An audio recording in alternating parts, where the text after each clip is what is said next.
Yeah, thank you so much for taking the time for our interview series.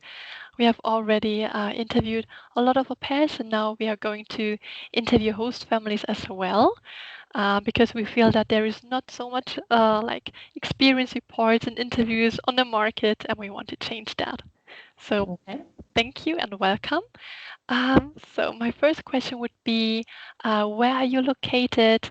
How is your family? How many children do you have? So we are a family of two children and two adults, so me and my husband together. And we live in West London, so pretty central, really, in London. Mhm. And why did you decide to have an au pair? I think for our first one, because we're on our third now, for our first au pair, it was a childcare. It was the only really solution that was going to work out. We had accepted a nursery place which wasn't a full day, so it was only a half day of preschool nursery. I don't know if people know about sort of the English system, but children can go into a preschool nursery from the age of 3. And so our son was got a place in a school that I really wanted him to go to, but it finished at midday, and timing just isn't great. You can't really do a part-time job that finishes at 12 because that only gives you 3 hours. And I wanted to continue working full time. And if I had got a nursery place on top of that, a private nursery, I would have had to find some way to ferry him from one to the other. So that was out. And then just the costs of the other alternatives were too high for us. So it's been a sort of cost balance and a timing balance and things like that. I wanted something much more flexible. Mhm. And how did you learn about your pair program? Was it the first thing that came in mind, or was it something that you just discovered while looking for alternatives? Well, as a child, we'd had au pairs, so I had really great experience with as being au paired, as it were, being looked Hmm. after by an au pair and having, another person as part of the family growing up. So I knew about the scheme anyway, but that kind of scheme I'd only known as the kind of exchange where someone recommends someone who knows your family, kind of au pair scheme, as it used to be. Um, and so I did a bit of searching because I knew that also I didn't want someone who's purely just looking after my child. Part and parcel of it was kind of being able to ask them to help out and be a little bit more flexible with things that were going on in the family. So maybe a little bit of babysitting, maybe a bit of empty the dishwasher if I'm not there, and not feeling bad about that. Hmm. So so yeah, I kind of knew about it. I'd experienced it from the other side of the fence and knew that it was kind of maybe a solution I could look into. Hmm. And it's quite interesting because just yesterday we had an interview with someone who already like had an au pair when they were a child, Yeah. and they said that the program changed a lot. Like from their childhood experience, it is now very different. Would you agree or I disagree? completely agree. Well, my experience is very specific. In my experience, I come from a numerous family. There were many, many, many of us. And then I know that my mother was French, so the kind of cultural exchange element was much more obvious for her. It was, knowing friends of family, cousins who wanted to come over to learn English, and she was living at home. And my mum was a stay-at-home mother because there were so many children, and so it was someone who could genuinely just kind of pitch in and help out. And there wasn't anything very specific around the program. And usually it wasn't during term time. Usually it was in holidays, and there was much less kind of specification around the age range. Often au pairs would be a little bit younger, and you tended to know their family or know quite a lot about them before they would arrive, which was helpful in some senses and maybe less helpful in others, depending on how it worked out. But it was much more ad hoc. It was much more relationships based. It was much more about referrals. But I think that the cultural exchange element was a lot clearer. Hmm. Yeah. And may I ask you, did you only have girls, like au pair girls? Um, Because I think that changed yeah, I think as so. well. Hmm. I know someone who did have au pair who's a boy. Mm-hmm. But again, I think the expectation there was more.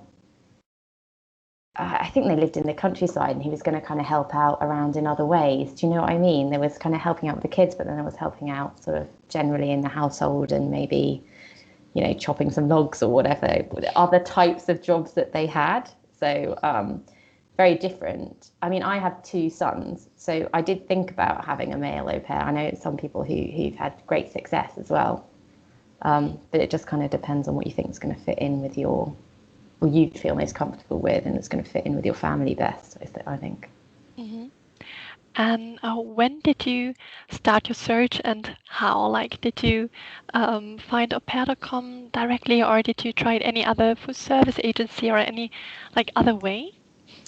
So with our first au pair, I did a lot of internet researching because I wasn't sure at that point kind of I guess I was very nervous around the regulations. I didn't want anyone to feel like I was taking advantage of them. I didn't want to do anything against the law. You know, there was no regulation around it when I grew up, so it was clearly going to be very different. So I did quite a lot of researching online. I came across two online companies like au pair.com and Au Pair World, and I used both of them. So competitor name alert. I did look at au pair agencies, and my sister's used au pair agencies. She's in a different situation than I am, but actually I preferred to do most of the screening and everything else myself. And I wanted to kind of use the research and try it out this way first. And quite luckily it worked out. So my son was going to start nursery in September, and I think I started looking. We just got married. I started looking when I got back from my honeymoon in like August or something like that. Didn't want to start too early, because when I looked before I went away for my wedding, you know, people are looking for something at different times. It's a bit like trying to look. It's a bit like trying to look for a house to rent. You know, if you start too far in advance, people aren't available, and it's just the timings don't work out. So what I've found recently is that it's easier kind of to look maybe a month or 6 weeks beforehand, because then it's a time frame that people, it's particularly an au pair on the on the other side of the exchange, it's a bit easier to be able to get to grips with. They know when they're going to be available. They know what they're looking for. It's a bit more immediate. So yeah, that's what I found helpful there. Mm-hmm. And how did you manage your search? Like, did you have really clear requirements, or could you be very flexible? So I think it's changed over the 3 times that we've searched and found our au pairs. I mean, I think the first time around, it was a process of learning as I was searching what I thought were the things I was flexible on and the things that I wasn't flexible on. So I was always relatively flexible on age. Initially, I was relatively flexible on whether it be a gentleman or a lady. And but we weren't flexible on language. We're a bilingual family, so my husband's Italian, and because the children are in London, they're operating in English. We wanted them to be able to operate at home in Italian as a result, or at least have a little bit more of an opportunity to do that. I wasn't flexible on hours, so I knew exactly how many hours childcare and kind of help I needed. I knew exactly when those hours were. So if they, if a au pair was coming and they wanted to do a certain course, I would need to know. So I'd be able to say, okay, you can do the course because it's outside the hours that I would need you, or not. You know, I had looked up various English classes and things like that I knew they could do outside of the times that I would need them. What else was I? One of the things that we had decided for later, our later 2 au pairs, but sort of came to realise was quite important for us when searching for Alicia, our first au pair, was that we wanted this not to be their first ever experience of going abroad. It's a lot of pressure as a family to deal with. So if at all possible, we wanted someone who had at least travelled outside of their country, or even preferable, maybe spent a couple of weeks or been away for university or something, some kind of experience of not living in their own home, in their own country for a little bit. That was actually turned out to be really important to us. Not smoking, I know it's probably very evident to a lot of people. I think in the UK specifically, we were looking for a non-smoker because of the role modelling, for obvious reasons, to our children. Was there anything else? I mean, I usually had a list, but I don't have the list anymore. And I think age, there was a thing where we were like, okay, actually, I'm a relatively young parent. And at the time with Gabriele, I was pretty young. I was looking for an au pair when I was like 30. And I didn't want someone who was older than me. I wanted there to be enough of a gap for me to be able to give them the benefit of some of my experience, but also for it to be very clear who is kind of the homeowner. enough for it to be friendly and for us to be able to get on together. But I didn't want to feel overshadowed in any way by someone who was coming into our home or to kind of disrupt the dynamic in any way. Also with the children, there's, as like young parent, there's already an authority question sometimes, and you just really don't want to have that disrupted. And how long did it take you to find your first au pair then? First au pair, I think I searched, off and on. You're always sending these emails out and seeing if someone's going to reply. You get a little bit from the reply, but then really what you're after is to have a video call with them and get to have a proper chat. And I think that the first stage was probably a week or so. And then the course of having, I think I must have done at least 10 video calls as a minimum. I would say end to end, maybe it was about between 3 weeks to a month for the first one. Second time round was shorter, third time round was longer. So it really just depends on, also we were looking for slightly different hours for our third one. It's a little bit more difficult. I just feel like there's a big element of luck in terms of how you can, who you meet when kind of thing. Did you also look for someone during the Corona pandemic? Yes. So the au pair that's living with us now, she started at the beginning of November. So our previous au pair had been with us and stayed with us during lockdown. So lockdown started in the UK in March, I believe, like March the 23rd, and it ended at the beginning of July. And she stayed with us. She'd started in September, she stayed with us all the way until end of July, beginning of August, I think. So she was with us for the whole of lockdown. And then I knew that we wanted to look for another au pair to start in September. So she started in September when I was looking end of July, the whole of August, really. And actually I found someone quite quickly, which was good. So I think we'd agreed in August and she's at the beginning of August and she started at the beginning of September. So there was a good month. But I think you have to throw Brexit into the mix as well. There's a lot of uncertainty, a lot of people who wanted to, also on their side wanted me to be able to give them answers about what was going to be possible in the UK. And as you may know, not even the government seems to know what's going to be possible in the UK right now. Yeah, we see that a lot. Like nearly every day we get phone calls from people who want to go to the UK or from British host families who just don't know about the future. How does it make you feel? Like, are you afraid of Brexit? Yeah. I mean, well, so the au pair that we currently have, she asked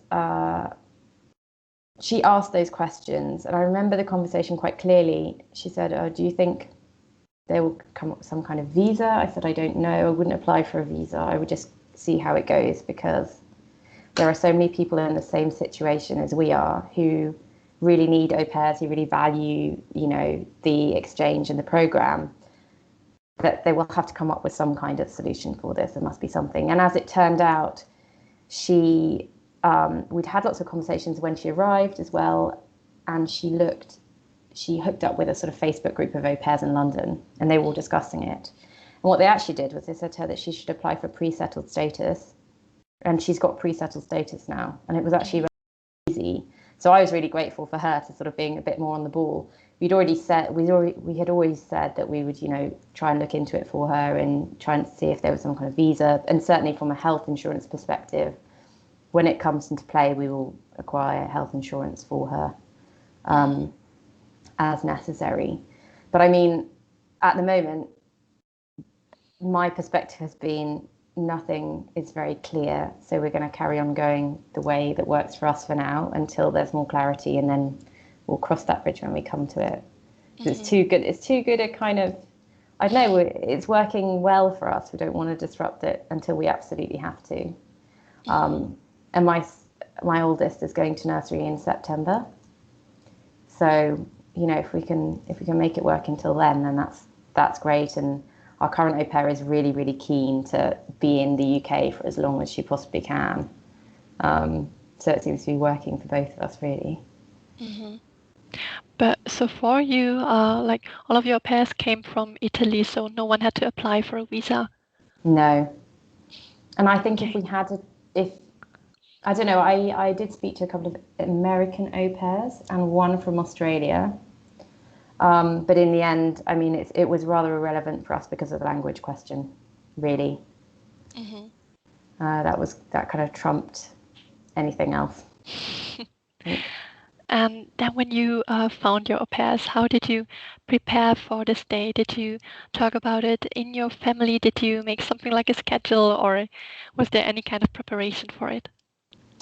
So it's kind of become a little bit more honed process, I guess, or approach. We definitely, when we had the video calls, I would try if there was a second video call, usually it meant that we were kind of keen and it looked like it was going to work out. And then I would try and introduce them to my children and my husband. And I'd always have my husband have a conversation with them first to make sure that he felt the same way as I did, that there was that kind of feeling between us that we thought it was going to work. And maybe he could answer some questions in a way that I wouldn't, that the au pair would get a more clear picture of what to expect when she arrived. They were always female, so when she arrived. So from that perspective, I always tried to do that first. And then we make it really clear the kind of travel arrangements, suggest airports for them to arrive that were easier, let them know how to get to central London, let them know exactly where we would meet them, who would meet them. I always tried to do it so that I would actually meet them, usually not in the airport. London's very difficult, and it's often a lot easier to get public transport out to where we live than to actually meet them in the airport.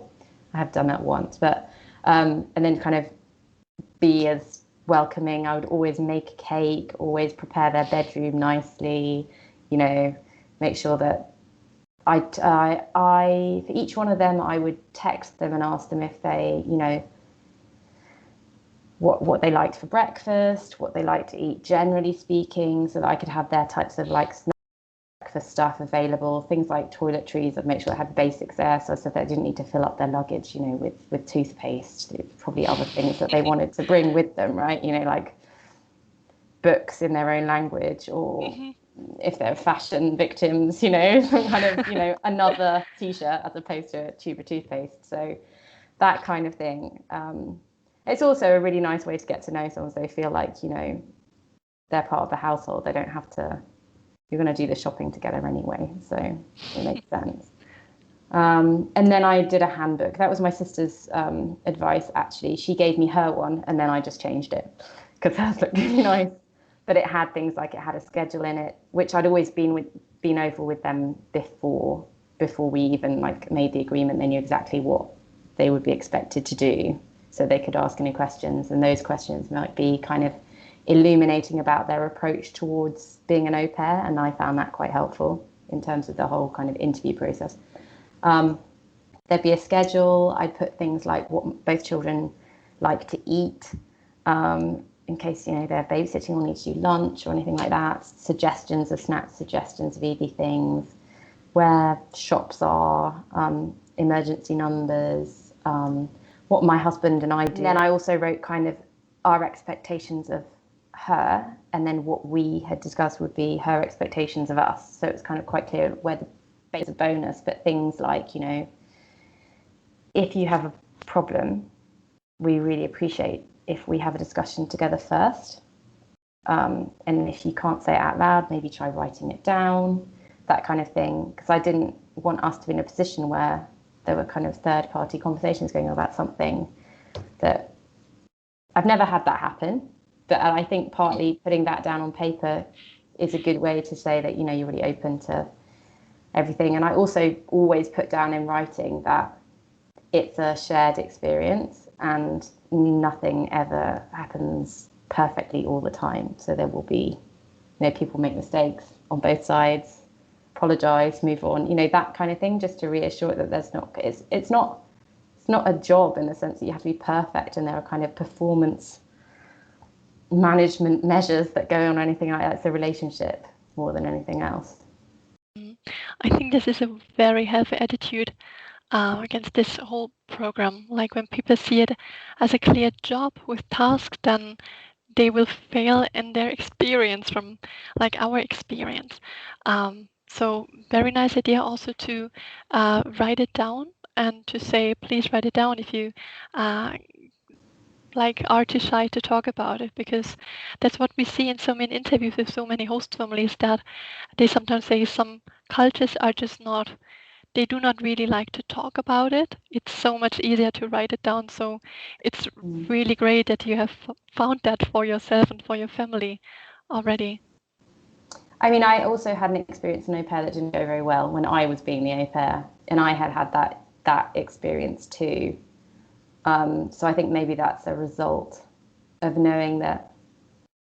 I mean, if you go back to the question of the schedule and the tasks and the expectations either side, one of the things that I also learned was that from the au pair perspective, when I was being an au pair, there's nothing worse than feeling like there's nothing for you to do. What's the point in you being there and kind of, you want to feel like you're giving something of yourself, that you're being useful, that you're part of the family, you're kind of integrated. And if, when you ask, oh, can I do anything? And the answer is always no, you feel a bit useless.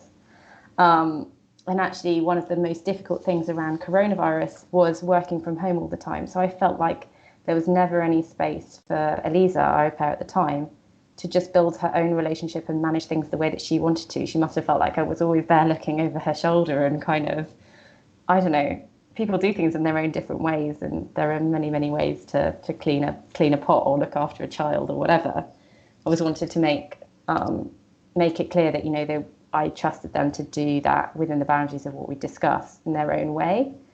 So I think that having a schedule and making sure that there's enough there for an au pair to feel kind of needed is also really important. The assumption that they just want to have as much free time as possible, I don't think is really true. Mm-hmm. Another thing I put on the handbook, sorry, as you can tell, I'm much more structured on paper than I am in person, is I also put sort of how we manage bad behaviour or difficulties around discipline with our children.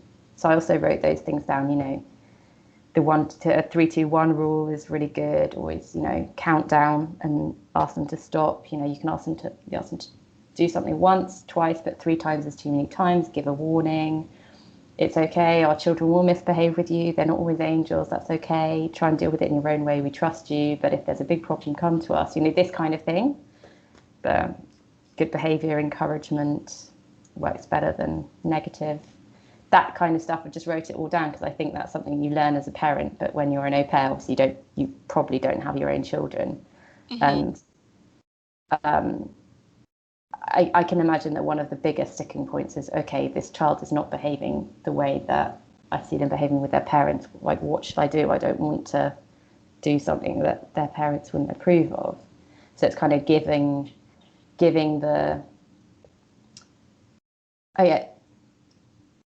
signals of how we usually manage the behaviour. Do it your way, that's fine, but this is what we would usually do, and let us know if there are any problems, kind of thing. But definitely don't do this, aka smack my child or anything like that. Because if people come from a different culture, it might not actually be that obvious where the line is.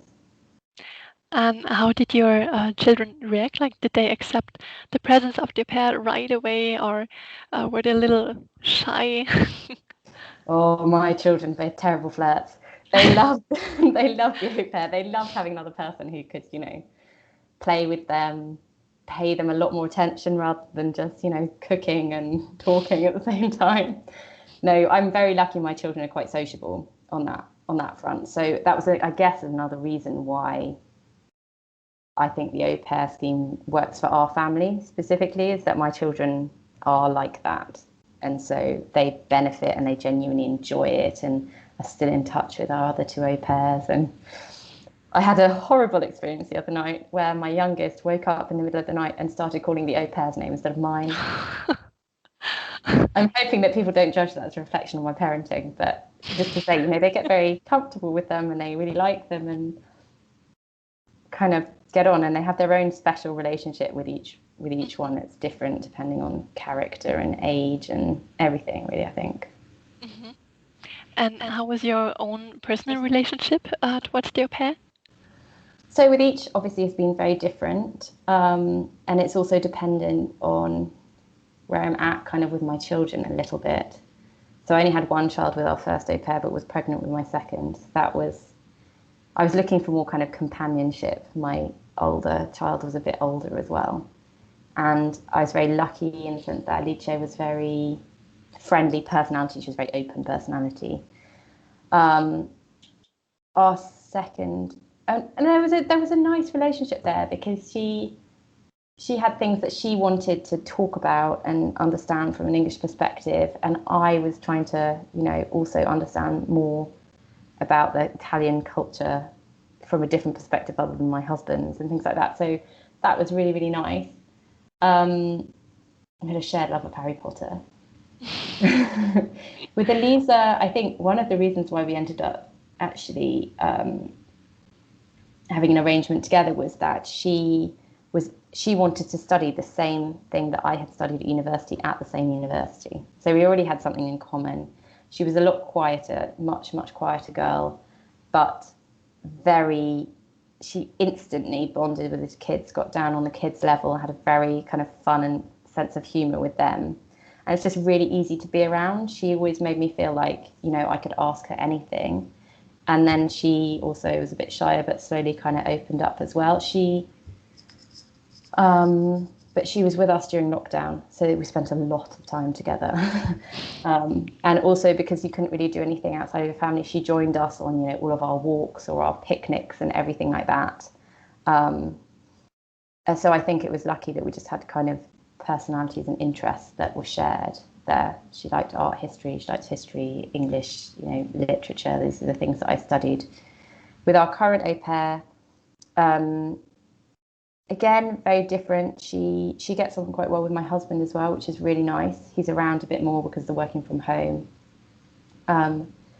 And she's a lot clearer about what she wants from the experience and what she wants from being in the UK. So she's got a lot more, and she's also able to go out quite a lot more, much more determined to learn English. And so maybe I see a little less of her, but I think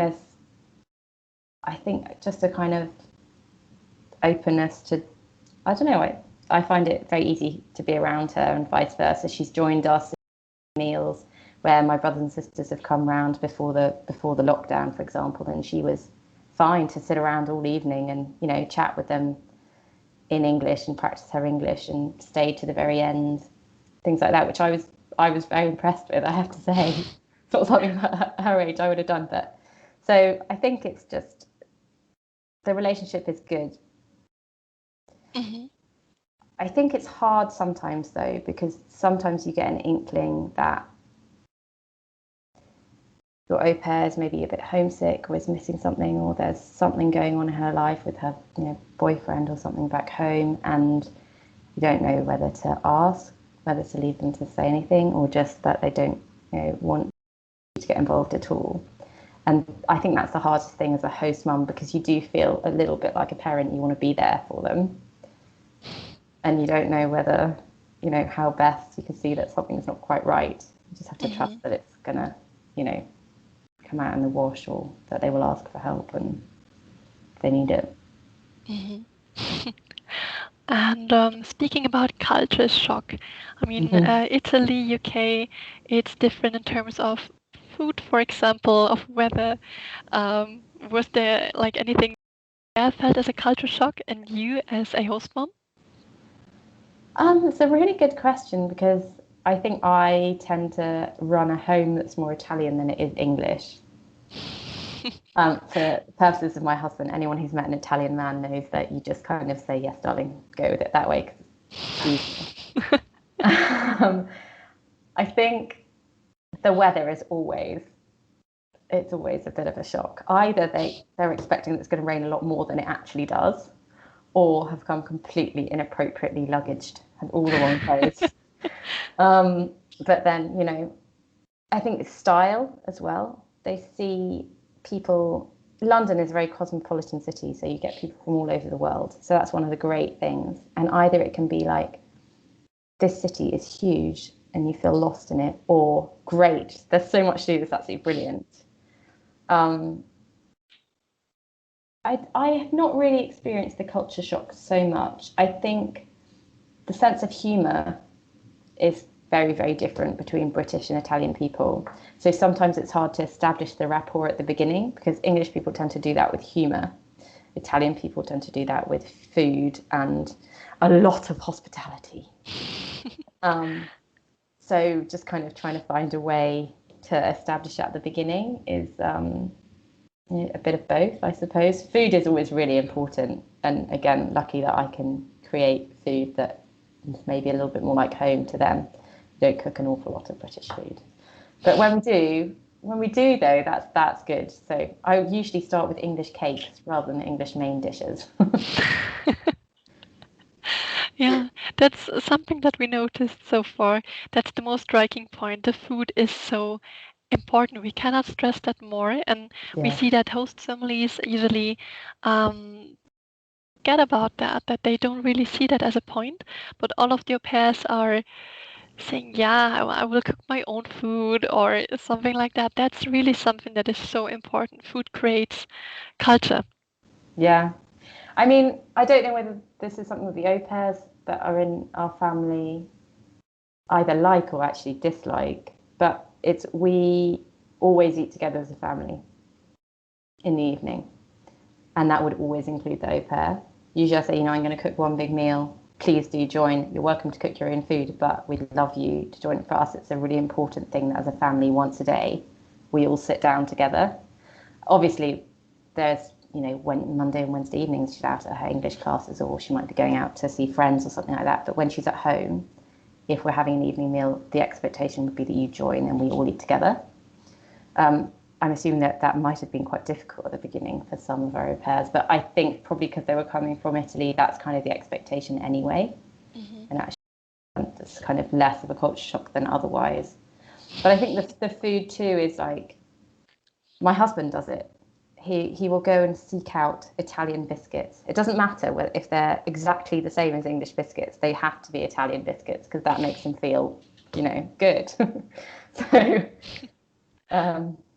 yeah, finding something that is nice and they like to eat and feeling like there's nothing worse than sitting down, being hungry and cold and looking down at your plate and thinking, I don't need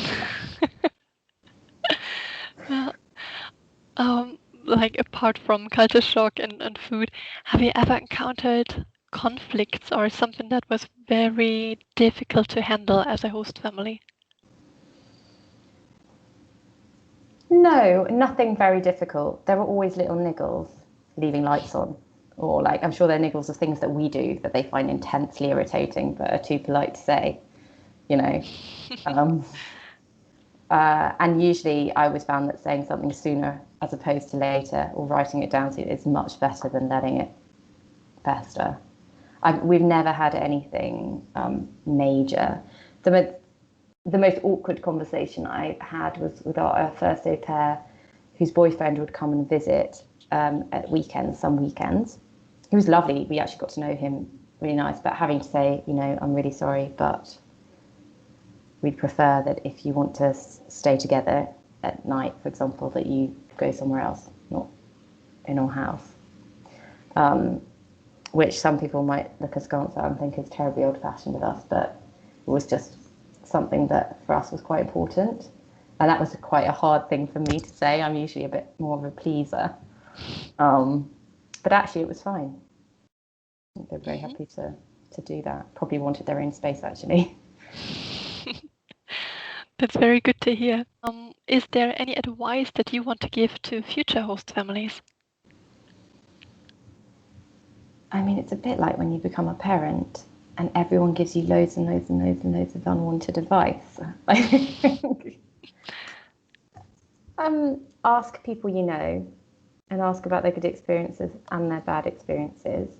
And usually when it's gone wrong, there's a reason on both sides, and you probably know what it is, whether you want to say it or admit it or not, you know. And I think the biggest piece of advice I would give that I benefited not from my own experience but from someone I know is that if it's not working out, it's not working out. Just, you know, make arrangements and try and change it. It's not that the program is not necessarily for you, it's just that it's a bit of a dance. There's a chemistry between you and your au pair and your whole family and your au pair. And if they're living in your house and it's awkward and it's not working, then it's just, might as well just be honest about it, really, I think. If I can give another piece of advice, it's that you're all people and this is not a job. So, you know, approach it from the perspective of, would you want to stay in your own house? What would you want? How would you feel if it's the first time, you know, probably away from home, or the second time? And what would you consider to be acceptable behaviour or acceptable tasks to be asked to do, or how you would write messages, and, you know, kind of how would you want to be part of someone else's family rather than an employee? That's maybe one of the best advices that one can have. And then my last question, would you do it again? Would you hire another au pair? Yeah, definitely. Definitely. I mean, if we can. It really depends on the situation. I think there's always a conflict in London of how much time you have, how much money you earn, how big your house is, and what you know what your children need. So it really depends next year on which nursery school Giovanni gets into, whether it's part-time or full-time.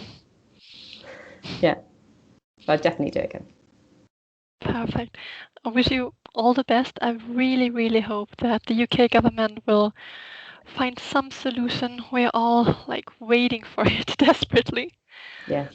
Yeah, but really thank you so much. I think it was really insightful, and you seem to be a very lovely host family, and I'm so happy to have you on our platform.